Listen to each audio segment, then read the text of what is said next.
মাথাভাঙায় যথাযথ মর্যাদার সঙ্গে অনুষ্ঠিত হল ৭৬তম প্রজাতন্ত্র দিবস। ঘন কুয়াশাকে উপেক্ষা করে নেতাজি সুভাষচন্দ্র ক্রীড়াঙ্গনে সকাল থেকেই ভিড় জমাতে শুরু করে উৎসুক শহরবাসী।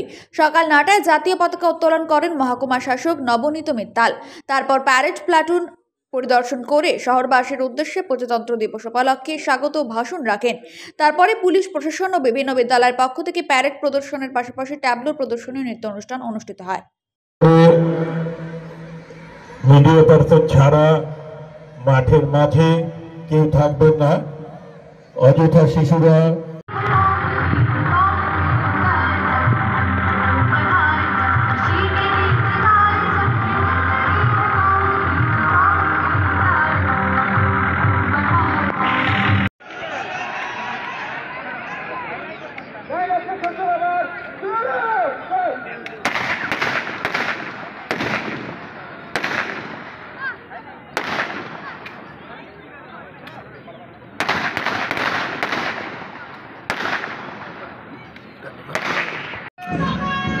অভিবাদন জানাচ্ছেন মাথাভাঙা বিবেকানন্দ বিদ্যা মন্দিরের পুরুষ সিনিয়র বিভাগের কমান্ডার শ্রী সুমন সূত্রধর।